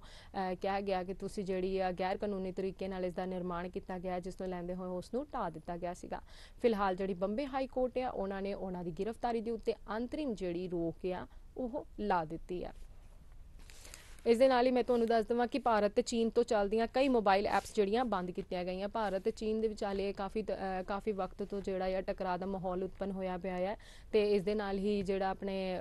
ਉੱਤਰ ਭਾਰਤ ਆ ਉਸ ਦੀਆਂ ਜਿਹੜੀਆਂ ਸਰਹੱਦਾਂ ਨੇ ਲੇਹ ਲਦਾਖ ਦੀਆਂ, ਉਹਦੇ ਸਰਹੱਦਾਂ ਉੱਚੀ ਖੇਤਰਾਂ ਦੀ ਸਰਹੱਦਾਂ ਉੱਤੇ ਵੀ ਪਹਿਲਾਂ ਤਣੋ ਤਣੀ ਚੱਲਦੀ ਪਈ ਸੀ, ਪਰ ਬਾਅਦ ਵਿੱਚ ਚੀਨ ਤੇ ਭਾਰਤ ਦੀ ਆਪਸੀ ਮੀਟਿੰਗ ਹੋਈ। ਆਪਸੀ ਮੀਟਿੰਗ ਦੇ ਵਿੱਚ ਸਮਝੌਤਾ ਕੀਤਾ ਗਿਆ ਕਿ ਜਿਹੜੀਆਂ ਫੌਜਾਂ ਆ ਉਹਨਾਂ ਨੂੰ ਪਿੱਛੇ ਕੀਤਾ ਜਾਵੇਗਾ। ਇਸ ਦੇ ਨਾਲ ਹੀ ਹੁਣ ਭਾਰਤ ਨੇ ਇੱਕ ਹੋਰ ਫੈਸਲਾ ਲਿਆ ਹੈ ਕਿ ਭਾਰਤ ਨੇ ਜਿੰਨੀ ਵੀ ਚੀਨੀ ਐਪਸ ਨੇ ਉਹਨਾਂ ਨੂੰ ਬੰਦ ਕਰ ਦਿੱਤਾ ਗਿਆ ਹੈ ਕਿ ਇਸ ਦੇ ਨਾਲ ਹੀ ਉਹਨਾਂ ਨੇ ਇਲੈਕਟ੍ਰੋਨਿਕ ਐਕਟ ਦੇ ਤਹਿਤ ਜਿਹੜੀ ਇਹ ਕਾਰਵਾਈ ਕੀਤੀ ਗਈ ਹੈ। ਜਿਹੜੀਆਂ ਐਪਸ ਬੰਦ ਕਰ ਦਿੱਤੀਆਂ ਗਈਆਂ ਮੈਂ ਉਹ ਤੁਹਾਨੂੰ ਦੱਸਣਾ ਚਾਹਾਂਗੀ, ਜਿਹਦੇ ਵਿੱਚ ਅਲੀ ਸਪਲਾਇਰਸ ਨੇ, ਉਸ ਤੋਂ ਬਾਅਦ ਅਲੀ ਬਾਬਾ ਵਰਕ ਬੈਂਚ ਹੈ, ਉਸ ਤੋਂ ਬਾਅਦ ਅਲੀ ਐਕਸਪ੍ਰੈਸ, ਅਲੀ ਪੇ ਕੈਸ਼ੀਅਰ, ਕੈਮ ਕਾਰਡ, ਸਨੈਕ ਵੀਡੀਓ ਤੇ ਹੋਰ ਵੀ ਕਈ ਤਰ੍ਹਾਂ ਦੀਆਂ ਐਪਸ ਆ ਉਹ ਸ਼ਾਮਲ ਹਨ। ਇਸ ਤੋਂ ਥੋੜੇ ਦਿਨ ਪਹਿਲਾਂ ਹੀ ਟਿਕਟੌਕ ਬੜੀ ਮਸ਼ਹੂਰ ਹੋਈ ਸੀ, ਜਿਹੜੀ ਕਿ ਚੀਨੀ ਐਪ ਸੀਗੀ, ਪਰ ਇਹ ਚੀਨ ਦੀ ਜਿਹੜੀ ਐਪ ਸੀ ਟਿਕਟੌਕ, ਉਸ ਨੂੰ ਵੀ ਭਾਰਤ ਵੱਲੋਂ ਬੈਨ ਕਰ ਦਿੱਤਾ ਗਿਆ ਸੀ। ਤੇ ਹੁਣ ਜਿਹੜੀ ਇਲੈਕਟ੍ਰੋਨਿਕ ਐਕਟ ਦੇ ਤਹਿਤ ਜਿਹੜੀਆਂ ਹੁਣ ਫਿਰ ਕਾਰਵਾਈ ਕੀਤੀਆਂ ਗਈਆਂ ਤੇ ਜਿਹੜੀਆਂ ਕੁਝ ਵੈਬਸਾਈਟਾਂ ਐਪਸ ਨੇ ਉਹ ਜਿਹੜੀ ਐਪਸ ਨੂੰ ਚੀਨੀ ਐਪਸ ਨੇ ਉਹ ਭਾਰਤ ਸਰਕਾਰ ਵੱਲੋਂ ਜਿਹੜੀ ਹੈ ਬੰਦ ਕਰ ਦਿੱਤੀ ਗਈ। ਠੀਕ ਹੈ, ਇਸ ਦੇ ਨਾਲ ਹੀ ਮੈਂ ਤੁਹਾਨੂੰ ਦੱਸਣਾ ਯੂਰੀਆ ਖਾਦ ਆਉਣ ਤੇ ਕਿਸਾਨਾਂ ਤੇ ਪੱਲੇਦਾਰਾਂ ਨੂੰ ਮਿਲੀ ਰਾਹਤ। ਜੀ ਮੈਂ ਤੁਹਾਨੂੰ ਦੱਸ ਦੇਵਾਂ ਕਿ ਸੋਮਵਾਰ ਸ਼ਾਮ ਤੋਂ ਰੇਲ ਗੱਡੀਆਂ ਦੀ ਆਵਾਜਾਈ ਮੁੜ ਤੋਂ ਬਹਾਲ ਕਰ ਦਿੱਤੀ ਗਈ, ਜਿਸ ਨੂੰ ਲੈ ਕੇ ਜਿਹੜੀ ਯੂਰੀਆ ਖਾਦ ਦੀ ਘਾਟ ਜਿਹੜੀ ਹੈ ਮੁੱਖ ਤੌਰ ਤੇ ਵੇਖੀ ਜਾ ਰਹੀ ਸੀ। ਪੰਜਾਬ ਦੇ ਕਿਸਾਨ ਖਾਸਾ ਪਰੇਸ਼ਾਨ ਸਨ, ਕਿਉਂਕਿ ਜਦੋਂ ਵੀ ਕਣਕ ਦੀ ਫਸਲ ਲਾਈ ਜਾਂਦੀ ਹੈ, ਪਾਣੀ ਦਿੱਤਾ ਜਾਂਦਾ, ਉਸ ਤੋਂ ਪਹਿਲਾਂ ਯੂਰੀਆ ਖਾਦ ਜਿਹੜੀ ਹੈ ਪੂਰੇ ਖੇਤ ਵਿੱਚ ਖਿਲਾਰੀ ਜਾਂਦੀ ਹੈ। ਪਰ ਯੂਰੀਆ ਖਾਦ ਦੀ ਕਮੀ ਕਰਕੇ ਜਿਹੜੇ ਕਿਸਾਨ ਸੀਗੇ ਉਹ ਖਾਸਾ ਪਰੇਸ਼ਾਨ ਸੀ ਕਿ ਉਹਨਾਂ ਦੀ ਫਸਲ ਕਿਤੇ ਖਰਾਬ ਨਾ ਹੋ ਜਾਏ। ਪਰ ਹੁਣ ਸੋਮਵਾਰ ਸ਼ਾਮੀ ਜਿਹੜੀ ਆ ਬਹਾਲੀ ਹੋ ਗਈ ਰੇਲ ਗੱਡੀਆਂ ਦੀ, ਮੁਸਾਫਰ ਗੱਡੀਆਂ ਦੀ, ਜਿਸ ਤੋਂ ਬਾਅਦ ਜਿਹੜਾ ਯੂਰੀਆ ਖਾਦ ਆ ਉਹ ਲੋਕਾਂ ਤੱਕ ਪਹੁੰਚਿਆ ਆ ਤੇ ਜਿਹੜੇ ਮੁੱਖ ਜਿਹੜੇ ਯੂਰੀਆ ਖਾਦ ਨੂੰ ਡੀਲ ਕਰਦੇ ਨੇ ਉਹ ਲੋਕਾਂ ਨੇ ਜਿਹੜੀ ਯੂਰੀਆ ਖਾਦ ਹੈ ਪਿੰਡਾਂ ਤੱਕ ਪਹੁੰਚਾ ਵੀ ਦਿੱਤੀ ਹੈ। ਕਿਸਾਨਾਂ ਤੱਕ ਯੂਰੀਆ ਖਾਦ ਪਹੁੰਚ ਗਈ ਹੈ। ਪਹੁੰਚਣ ਤੋਂ ਬਾਅਦ ਹੁਣ ਜਿਹੜੇ ਕਿਸਾਨ ਆ ਉਹਨਾਂ ਨੇ ਹੁਣ ਸੁੱਖ ਦਾ ਸਾਹ ਲਿਆ। ਹੁਣ ਉਹਨਾਂ ਨੂੰ ਇਹ ਦਿਲਾਸਾ ਹੈ ਕਿ ਜਿਹੜੀ ਖਾਦ ਆ ਉਹ ਪਹੁੰਚ ਗਈ ਹੈ, ਕਿਉਂਕਿ ਅੰਦੋਲਨ ਨੂੰ ਲੈ ਕੇ, ਕਿਸਾਨ ਅੰਦੋਲਨ ਨੂੰ ਲੈ ਕੇ ਖੇਤੀ ਕਾਨੂੰਨਾਂ ਦੇ ਖਿਲਾਫ ਜਿਹੜਾ ਸੰਘਰਸ਼ ਹੋਰ ਵਿਟਿਆ ਗਿਆ ਹੈ, ਬਹੁਤ ਤੇਜ਼ੀ ਨਾਲ ਚੱਲਦਾ ਪਿਆ, ਜਿਸ ਨੂੰ ਲੈ ਕੇ ਰੇਲ ਗੱਡੀਆਂ ਤੇ ਮਾਲ ਗੱਡੀਆਂ ਦੋਨਾਂ ਦੀ ਆਵਾਜਾਈ ਦੇ ਉੱਤੇ ਪ੍ਰਤੀਬੰਧ ਲਗਾਇਆ ਗਿਆ ਸੀਗਾ। ਪਰ ਹੁਣ ਥੋੜੇ ਦਿਨ ਪਹਿਲਾਂ ਹੀ ਕੇਂਦਰ ਸਰਕਾਰ ਦੇ ਨਾਲ ਜਥੇਬੰਦੀਆਂ ਦੀ ਮੀਟਿੰਗ ਹੋਈ, ਪਰ ਉਸ ਮੀਟਿੰਗ ਦੇ ਵਿੱਚ ਕੁਝ ਵੀ ਸਾਹਮਣੇ ਨਹੀਂ ਆਇਆ, ਕੋਈ ਫੈਸਲਾ ਨਹੀਂ ਲਿਆ ਗਿਆ। ਪਰ ਮੁੜ ਦੁਬਾਰਾ ਤੋਂ ਜਦੋਂ ਮੁੱਖ ਮੰਤਰੀ ਕੈਪਟਨ ਅਮਰਿੰਦਰ ਸਿੰਘ ਦੇ ਨਾਲ ਮੀਟਿੰਗ ਕੀਤੀ ਗਈ, ਉਸ ਵੀ ਕਿਸਾਨ ਜਥੇਬੰਦੀਆਂ ਨੇ ਫੈਸਲਾ ਲਿਆ ਕਿ ਚਲੋ ਅਸੀਂ ਮੁਸਾਫਰ ਗੱਡੀਆਂ ਨੂੰ ਜਿਹੜਾ ਹੈ ਹਰੀ ਝੰਡੀ ਦਿੰਦੇ ਆ ਕਿ ਮਾਲ ਗੱਡੀਆਂ ਦੇ ਨਾਲ ਅਸੀਂ ਮੁਸਾਫਰ ਗੱਡੀਆਂ ਵੀ ਆ ਜਿਹੜੀਆਂ ਬਹਾਲੀ ਕਰਦੇ ਆ, ਉਹਦੇ ਉੱਤੇ ਅਸੀਂ ਕੋਈ ਵੀ ਰੋਕ ਨਹੀਂ ਲਾਵਾਂਗੇ ਜਾਂ ਉਹਨਾਂ ਦੇ ਖਿਲਾਫ ਕੋਈ ਵੀ ਧਰਨਾ ਪ੍ਰਦਰਸ਼ਨ ਨਹੀਂ ਕੀਤਾ ਜਾਵੇਗਾ। ਰੇਲ ਪਟੜੀਆਂ ਨੂੰ ਖਾਲੀ ਕਰ ਦਿੱਤਾ ਜਾਵੇਗਾ, ਜਿਸ ਨੂੰ ਦੇਖਦੇ ਹੋਏ ਸੋਮਵਾਰ ਸ਼ਾਮ ਤੋਂ ਹੀ ਦਰਜਨਾਂ ਜਿਹੜੀਆਂ ਗੱਡੀਆਂ ਆ ਉਹ ਪੰਜਾਬ ਦਾ ਰੁਖ ਕਰਨ ਲੱਗ ਪਈਆਂ। ਪੰਜਾਬ ਵੱਲ ਉਹਨਾਂ ਦੀ ਆਵਾਜਾਈ ਮੁੜ ਤੋਂ ਬਹਾਲ ਕੀਤੀ ਗਈ, ਮੁੜ ਤੋਂ ਉਹਨਾਂ ਦੀ ਸ਼ੁਰੂਆਤ ਹੋ ਗਈ, ਜਿਸ ਨੂੰ ਦੇਖਦੇ ਹੋਏ ਯੂਰੀਆ ਖਾਦ ਜਿਹੜੀ ਹੈ ਹੁਣ ਜਿਹੜੀ ਆਪਣੇ ਪੰਜਾਬ ਦੇ ਵਿੱਚ ਆ ਗਈ ਹੈ, ਕਿਸਾਨਾਂ ਤੱਕ ਪਹੁੰਚ ਗਈ ਹੈ ਤੇ ਹੁਣ ਜਗ੍ਹਾ ਜਗ੍ਹਾ ਪੁੱਜ ਕੇ ਪਿੰਡਾਂ ਤੱਕ ਵੀ ਪੁੱਜੀ ਹੈ। ਤੇ ਹੁਣ ਜਿਹੜੇ ਕਿਸਾਨ ਨੇ ਉਹ ਇਸ ਖਾਦ ਦਾ ਜਿਹੜਾ ਹੈ ਖਾਦ ਦੀ ਵਰਤੋਂ ਕਰ ਰਹੇ ਹਨ, ਕਿਉਂਕਿ ਪਹਿਲਾਂ ਜਿਹੜੀ ਖਾਦ ਦੀ ਕਮੀ ਨੂੰ ਦੇਖਦੇ ਹੋਏ ਹਰਿਆਣਾ ਤੋਂ ਮਹਿੰਗੇ ਭਾਅ ਦੇ ਵਿੱਚ ਜਿਹੜੀ ਖਾਦ ਹੈ ਉਹ ਖਰੀਦੀ ਜਾ ਰਹੀ ਸੀ, ਜਿਸ ਨਾਲ ਪੰਜਾਬ ਦੇ ਜਿਹੜੇ ਕਿਸਾਨ ਸੀਗੇ ਉਹ ਖਾਸਾ ਨਿਰਾਸ਼ ਸਨ। ਪਰ ਹੁਣ ਜਿਹੜੀ ਖਾਦ ਆ ਹੁਣ ਰੇਲ ਗੱਡੀਆਂ ਦੀ ਬਹਾਲੀ ਹੋ ਗਈ, ਜਿਸ ਨਾਲ ਹੁਣ ਜਿਹੜੀ ਯੂਰੀਆ ਖਾਦ ਮੁਹੱਈਆ ਜਿਹੜੀ ਆ ਕਿਸਾਨਾਂ ਤੱਕ ਕਰਵਾਈ ਜਾ ਰਹੀ ਹੈ। ਜੀ ਇਸ ਦੇ ਨਾਲ ਹੀ ਮੈਂ ਤੁਹਾਨੂੰ ਦੱਸਣਾ ਚਾਹਾਂਗੀ ਅਗਲੀ ਜਿਹੜੀ ਹੈ ਦਿੱਲੀ ਸਰਕਾਰ ਵੱਲੋਂ ਪੰਜਾਬ ਤੇ ਹੋਰ ਗੁਆਂਢੀ ਰਾਜਾਂ ਖਿਲਾਫ ਪਟੀਸ਼ਨ। ਜੀ ਹਾਂ ਜੀ, ਦਿੱਲੀ ਸਰਕਾਰ ਵੱਲੋਂ ਕੌਮੀ ਗੁਣਵੱਤਾ ਕਮਿਸ਼ਨ ਵਿੱਚ ਪੰਜਾਬ, ਹਰਿਆਣਾ, ਉੱਤਰ ਪ੍ਰਦੇਸ਼ ਤੇ ਰਾਜਸਥਾਨ ਵਿੱਚ ਪਰਾਲੀ ਸਾੜੇ ਜਾਣ ਦੇ ਖਿਲਾਫ ਜਿਹੜੀ ਹੈ ਪਟੀਸ਼ਨ ਦਾਇਰ ਕੀਤੀ ਗਈ ਸੀ। ਤੇ ਉੱਥੇ ਕਿਹਾ ਗਿਆ ਸੀਗਾ ਕਿ ਜਿੱਥੇ ਬਾਇਓ ਡੀਕੰਪੋਜ਼ ਦਾ ਛਿੜਕਾਅ ਕੀਤਾ ਜਾਵੇ। ਬਾਇਓ ਡੀਕੰਪੋਜ਼ ਦਾ ਦਿੱਲੀ ਦੇ ਜਿਹੜੇ ਵਾਤਾਵਰਣ ਮੰਤਰੀ ਸੀਗੇ ਗੋਪਾਲ ਰਾਏ, ਉਹਨਾਂ ਨੇ ਦੱਸਿਆ ਸੀ ਕਿ ਦਾਖਲ ਪਟੀਸ਼ਨ ਦੇ ਵਿੱਚ ਜਿਹੜੀ ਪੂਸਾ ਇੰਸਟੀਚਿਊਟ ਹੈ ਉਹਨਾਂ ਨੇ ਡੀਕੰਪੋਜ਼ ਦੀ ਜਿਹੜੀ ਹੈ